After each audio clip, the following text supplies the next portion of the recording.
All right, yamu akwaba enyumre na yamu adwoso you are home e multimedia abusua kom hanom sesanse enwa bema DJ Awana to form nanso 7 mpanifo aka ne yesusususu a eja him ti na wo sensem wesisie de wo se di ho nkomoma wo tibie sanse yen na oda yen etie oman mu ne amahodo mu nsem nyina nti no na wo se ekoso a esom sabre eguso a etwadwo na yesu yenua no na enne nkomo e baba bedie fa eye AD camp ma former Vice President Dr. Adom TV and I be to just say national security operatives be akoransa ke ne fie achosoma say nyoma as to at the property anomo kopedie say make say too clear but information aye gather kakra kire say won mu kira na say musu say opani no ADC ka bi asie ne fie nti na omko okobo akire e kame aye say nansa intem yakoto ahye we fie national security operatives akwa hwehwe koye search ebi wo a see kura warrant ebi wo ma say unlawful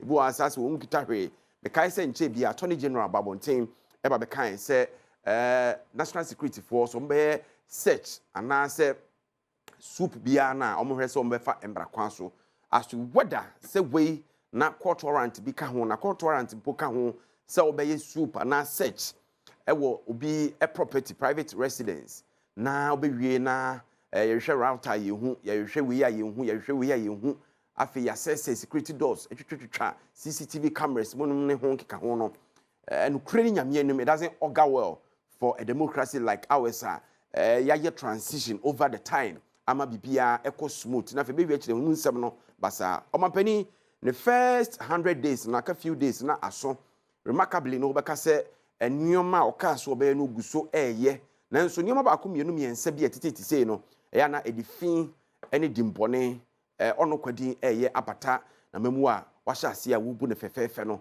nti ade a wo se hwe na yiti ho nkomo ena nwumre yi Uslas Enterprise a wono mo de generators papa ne plant aba ede eboa Ghana de hye a opeso ye adwuma mpu abraka ne adum no bomode na hwe Uslas fo ekira kwan no momo na onsanka generators ne bi efrem na say ampofo je we ye big agenda yentwe ho mran ba ye de nkomo na aka nyina ebeto awo so biem edi aba Adom TV so braso se big agenda eden komo no ehye so ne se de iri kadi to dwa no Uslas Enterprise a wono motor generators ne plant papa baby a wo memu bia na ohia bibia no contact wo ma mbeboa na wonsa etimi akabi na mama try na memfa wo mo contact no emma tew bacho fre Uslas for it was 020 3005 498 020 3005 498 and 0248169258 and yasem edapono so wo big agenda so efa ekwan a national security for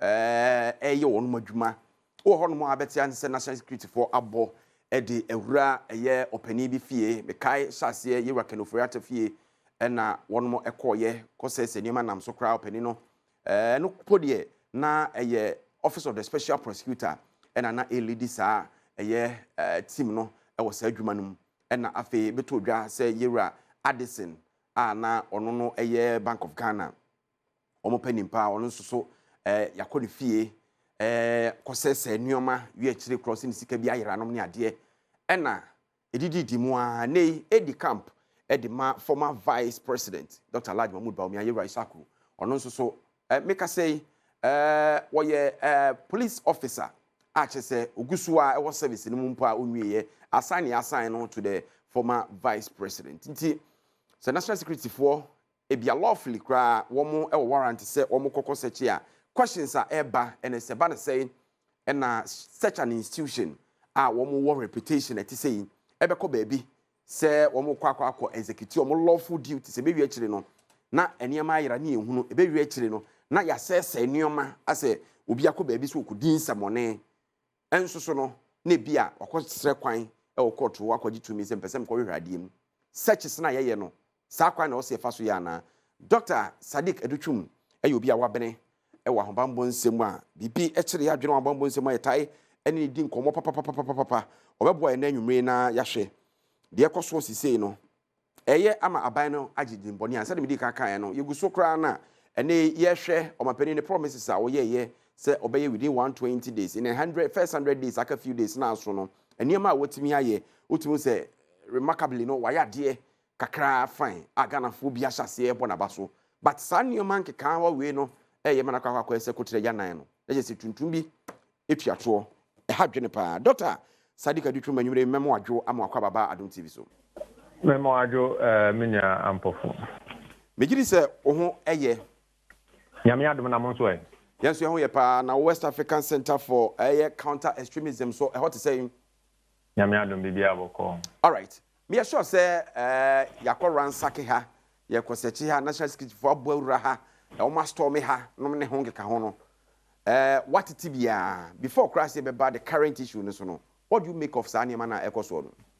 Yo, Medin Canada was na mecha with you for no shofo. I'm say first of all no, Maminka say for Yemubino, Yajidi say national security or to me say or search and arrest and invitation but this one is my personal view, not from the center. Okay.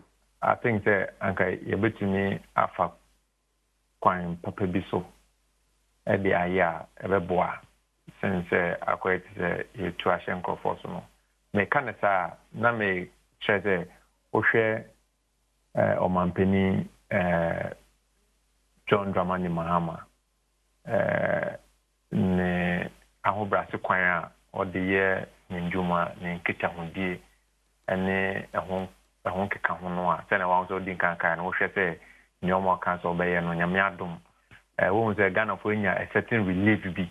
Inti and Kamiako says you to me, and maintain this relief now, Yadiama Ghana for no one quiet to say, we are coming to pay back some people.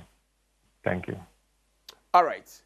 Sir, national security for epese womo ekoye search omo pese womo eko eye ubi akache a rightful way ekwampa wo so omo fa so no ebi ne de hin well omo akwanya ni nyina in terms of style or say approach no but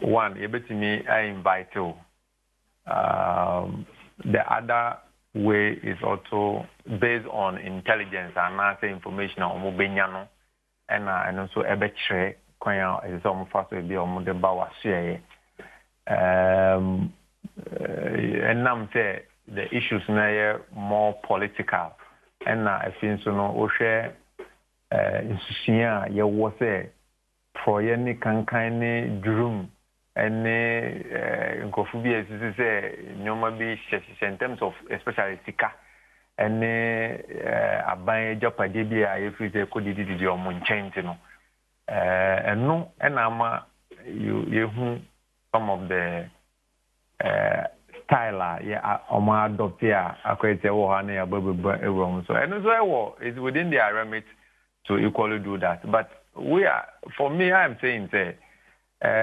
sa information a ebenya ene eho anamuntu ayetu no yebetumi ayano in a more prudent way sana medin kankan enkon kwaye to say ye tu nkofobi so sa na sana ayetu na kwaye to say the etetia omo family so anase bibisa ekwanfufo be betinya of course you can invite the person or obeji warrant from the appropriate stakeholders especially the court na wasebu nipa no wamano bia but ebi omo so omo jom no mo se bia ya fasa no ma procedures na e ka jo say pese ye mbra ho no ma bi say ya ti bibia ebi na de kwamba be be no so na also de akwa 2 years. And some of the surprises, you know, it is normal within the remit of security searches. Okay, surprises na normal. And say ebia when you now so yaba and so lawfully no yekita permit and only allowed and on my quine to me say the ewura wakache ebeye search. I mean that is a very normal thing to do. But to the extent to say. Say to me na yakwaje say ye bebo awura ofie ni nyina achi no to me ne say amakwan say search na akoye no say nipa na japade ene ne nioma Oh, Debbie. And I make a sense you share sign no money be no. But you see, no one situation or two situation is the same. Because share a ora Adom there no ye go say the nature we take mu na ntam ye pepe na no ma de kwa no mo hwehwe no na ekwaku hu ekonya say ye tutu nyoma bi because we are talking about surveillance gadget and I say equipment is say juma edino enya sa no say edino nje say yo omosaka but there may person me chene say the ukuta warrant na say ukọ nipa no fie na empono say when din kan bon kokọ but unya to me bo room na say wo no the warrant ni chene na say as I say there wo hwe no omo only due to every place nti dia omo hwehwe no na we gina wo nipa na ka so be gina ho omo wahwe adeko no bia hwehwe no omo hwehwe no ehu be hia say bi omo betutu ni omo ba kwa na zende no bi so omo wie ne ta no a I think they have to also ensure, say, I mean, it is not damaged in a way. And I say, won't ransack the place on them to look as if, say, do nipano, prekopeno, ya bonu kwe dua nesa. And as I say, no, yentu minya nesa. And ya wo, you have to go through the right procedure where the warrant not channel. The do say person won setting the fee on so be called garage or kitchen or him found no do it na bibia say na be obeti na search bibia o please the do say bibi share na say we are in fact minia say ko ba say bia is to say bibi share wall na say obu wall no at that moment in time they have to break the wall. If they break and they don't see it, that's one. You as an individual also will right to seek redress on that purpose. If you feel that your right has been trampled upon. Okay. Eti opani where as a modus operandi no mode of operation no akwa de corona consistently bia bem prince and say say ni epese ye no eden image ni painting aha na make no nti one yeah okay o you can say yera Adison de no because of ade anu omo hwehwe surveillance no ho keka sa background story ni yati bi bia o de monitor bibia emwa aban no ne ho keka nti fine obetututu nioma Adison nso nyina ade nso ekwa etututu nioma we say routers internet connection hwan nyina ya tutu no ne ho keka nti ase modus operandi ni the same it's abasa ne picture picture bi what was there right now no we are in an age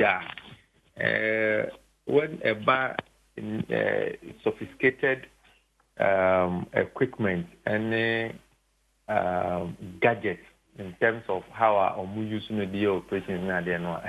Some of them are very subtle. I see, based on the actual information and also intelligence, national security for no bed gatano, and also be informing, and then maybe the individual involved, and also be informing what style of operation they need to undertake. Inti wo adeni nyinemu no within the framework of the humanity, sometimes some name the operational procedure to undertake based on the intelligence. Inti no na betre say bi omo suspect some of these things na omo fi say minyom benya no it involves sometimes let me use the word, even though it is not a good word, no. Sometimes you need to ransack, whether it's a bedroom or a particular area, to be able to fish out the actual thing that you are looking for. It will not even be in their interest to say they have to mobilize the place or some gather the well. It is for you, the personal or mobile to mobilize your place for yourself. Yes, I'm saying careful, Kaka. Say, bashi the national security so much of the approach, you know. But I did back one and they say, when some of these things are done, and can who be here say, a mobile to me, Emma and Kitahundi Kakane, exactly at the property, such but they will tell you, say, anybody explanation. Such ways of undertaking such operations, no. so that you better as say and ways in ways into and then be way yes Obani papa yi Isaaku oye Edi Camp man former vice president oye a 7 police officer nanka kwanfoforo bi ni ho apart from sa we and you betimi e dey ahwehwe ne nsemu ana say investigate no me ambofo yeah who are and we are follow the way the trend of conversation is going. Look, the moment Edi Camp, you are politically exposed. So let officers or men and women in uniform understand that there are certain positions that the moment you are politically exposed. And so it also depends on how you conduct yourself. Now, Mami Bisao, Obi to say, Uraya is your national security coordinator. Son or ADC. Secretary fight or Mufi Abem. Say Antito be a echo ball run, so say be a Omoko, the Chinisia, and any Bibisa. So be a yes, a president in be a dachi be a. No, so that's something that it depends on what kind of information the national security on Mosaka. Dr. Dutu, I now was in a found see, but said ye, and ye constitution and na yem pese bedroom baby, ubiti, kunyasu ya tua beti, and non person of economy can be more high among minute in Hong Kong. As a baby, as you say, Niamana Econ, who said the Binoni trust a biatoa, after bad ding, said transition crown, ye be any smooth, said ye, ya enjoy for the past 8 elections in Iano. Oh, me no buy dream. A Sunday you can't order that, but I can't say a better no. Okay. I can't say a better no. Now I am hoping that Anka President Mama is in the best and a better way. Obey to me as a certain human being, I am very smooth. Even though they be offer no 0 to 10. Now you a moon 8 and that's 8.5 cry. 1.5 nakano. But yes, so say yami adma with time. You bet me I overcome that one. So I think that President Mama is in a better position to change a lot of the bad things that Yehua and Yanwa say. Doctor Sadiga Dutu, Mami Nawase. I think that's what he's supposed to do. Mami Nawase, I mean, Fauci na Memfa Doctor Tutubuahin, or ye obeying for Chadi University of Winneba. Na Doctor Tutubuahin, Adiaba Cope, me pese mi bisa when you bring. Oman ya chichire kebimam kebi na ya fefa ba bedru sam pempensuo na ebinum ehunu se national security for dwumadie no ya hobambo de ye huntahunu de enso atata ani ade ebem edemfuni na etwa kire yen ye pese yeti ase ese ampa kebimam kebi na ye adwuma ana se ubesi fom ame ahwe ye be kire obosumi eviam oburu. No, anything to do with my channel and your case at the moment. Everything, the dear, I did not tell you anymore. Like, that's funny, sir. I know my unit. That's funny, thank you. The dear, I was not coming. You're not against it. You're not a normal, I didn't speak to you about the Oman. Now, a talk about it, a bad so. Now, Omana, Omidia Banet, about the account for the and say, Ryan, it's answer, you're clear, you see a new year. You mean, if you can't, the park of Puman, Ama, the park of Fagili, a day, and I breach the job about the mining. So, if you come in the message, the dear.